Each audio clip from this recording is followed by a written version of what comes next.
Welcome to China Gateway, your front row seat to China's growth, innovation, and global connections. Today, we're doing a deep dive into, well, a truly remarkable story, Shenzhen. We've gathered quite a bit on the city because, honestly, understanding Shenzhen is so key to getting a handle on modern China's economic story, its speed, its ambition, its future. It really is. I mean, you look at that skyline now, Ping An Finance Center, the Stock Exchange building. Yeah. It's just this incredible wall of glass and steel, a proper global hub for tech and finance. The famous China's Silicon Valley label. Exactly, though we often use that term, yeah. Yeah. But it's earned it in many ways. But the journey there is the real head spinner. So here's the big question for you listening. How did this pretty sleepy coastal area, basically ignored just 40 years ago, blow up into a megacity? We're talking over 17 million people now. And it's a top 10 global city economy. How does that happen so fast? That's what we're digging into. And you really have to go back to appreciate that speed. Late 1970s. Shenzhen wasn't even really a city as we know it. It was basically a poor county. Think fishing villages, farmland. Maybe 20,000 people total, tiny. Yeah. And completely overshadowed by Hong Kong right next door, which was already booming. Big wealthy neighbor. And then the game changer, 1980. That's the year. That's the pivot. Shenzhen gets designated China's very first special economic zone, the SEZ. This was Deng Xiaoping's big reform and opening up idea in action. And in SEZ, what did that actually mean on the ground? It sounds important. But... Oh, it was huge and pretty radical for the time. It basically turned Shenzhen into like a live economic lab.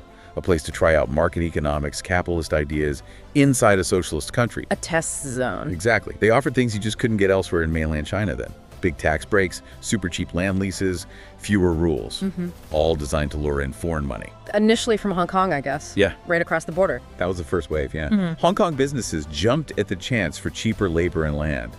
It was definitely a gamble, though. And that whole attitude was summed up in that famous slogan you saw everywhere. Time is money, efficiency is life. I've heard that one. That's the one. It captured the intense, almost frantic energy. And that drive, that became known as Shenzhen speed. Did it work? I mean, did the gamble pay off quickly? Unbelievably quickly. The results were explosive. By 1985, so just 5 years in, the GDP there was already 14 times bigger than in 1980. 14 times? In 5 years. Yep. It basically silenced anyone who doubted the SEZ idea. It proved the model could work, and that success, that Shenzhen speed, it became the template for reforms across the country. Okay, so the model worked, but it didn't stop there, did it? The growth just kept going, almost exponentially. Let's talk about the scale now. Absolutely.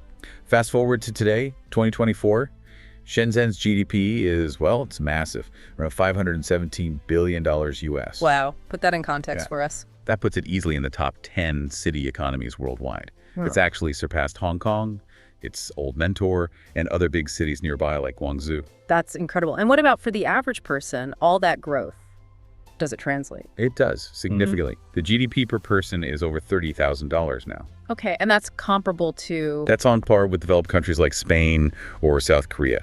So think about that, achieving that level of prosperity in basically one generation. It's remarkable. And it's not just tech, right? It's a major logistics player, too. Oh, huge. The port of Shenzhen. It's the 4th busiest container port on the planet. Just think about the sheer volume of stuff moving through there. Yeah. Exports, mainly. Okay. And finance, you mentioned the stock exchange earlier. Yes, it's a major financial center, too. Hosts one of the world's biggest stock exchanges by market cap. So it connects all that local industry and capital to global markets. So it started with assembling cheap goods. That was the initial Hong Kong investment model. But then it shifted up the value chain, right? Towards high-tech R&D. How did that happen? It was a very deliberate shift. You know, city leaders and the central government realized that just being the world's workshop wasn't sustainable long-term. They needed to innovate. So they pushed for it. Pushed hard and backed it with serious money. They started pouring investment into research and development. The numbers are pretty telling. Shenzhen invests over 4% of its entire GDP back into R&D. 4%? That's really high, isn't it? It is. That rivals global innovation leaders like Israel or South Korea. It shows a real commitment to moving beyond manufacturing into design, into creating the next big thing. And that investment obviously paid off, looking at the companies based there now, global names. Exactly. You've got Huawei, of course, Tencent, the company behind WeChat, which everyone uses, DJI, the drone giant. They basically own that market. Right. BYD too, an electric vehicle. Yep, BYD is huge. Yeah. And ZTE, OPPO, These are major global tech players that grew up right there in Shenzhen's ecosystem. They weren't just attracted there, they were nurtured there. Which leads us to that nickname again, Silicon Valley, but with a twist. The Silicon Valley of hardware. What does that actually mean? How is it different from California's? Yeah, that's a key distinction. California's Silicon Valley is legendary for software, for venture capital, for chip design maybe.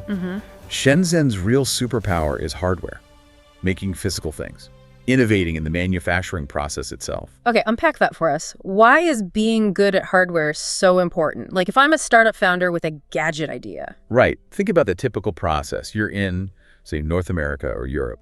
You design something cool. Then you spend ages, maybe months, getting a prototype made. Then more months finding a factory, setting up production. It's slow in Shenzhen. That whole cycle is compressed incredibly. The key is the integration. Design, prototyping, components, manufacturing, it's all right there, often within blocks of each other, especially around the famous Huawei electronics market. Oh, Kongbei. I've heard it's like nowhere else. It really is. It's not just a market to buy stuff. It's like a massive living library of every electronic component imaginable. You can literally walk in with an idea, find all the parts or equivalents, talk to engineers right there, and potentially have a working prototype in, well, sometimes just days. Days? Seriously? Seriously. And then, because the factories are right nearby, you can scale up production almost immediately. That speed, that ability to iterate on a physical product so quickly, Yeah. that's Shenzhen's unique advantage. It's like a speed dial for hardware innovation. And the world is noticing this, right? It's not just a local phenomenon. Definitely not. There's global recognition. You look at rankings like from WIPO, the World Intellectual Property Organization. They rank the Shenzhen, Hong Kong, Guangzhou tech cluster. That whole Greater Bay Area, the GBA. Exactly, the GBA. WIPO ranked it as the world's #1 innovation hotspot, ahead of Tokyo, ahead of even Silicon Valley, San Jose, based on things like patent filings and scientific output. Wow. So #1 globally. That says a lot about the shift from making to innovating. It really does. The output isn't just big, it's increasingly cutting edge. Okay, let's shift gears slightly. That Shenzhen speed isn't just about business, it's literally visible in the city itself, right? The skyline. Oh, absolutely. It's one of the most dramatic physical transformations you'll ever see.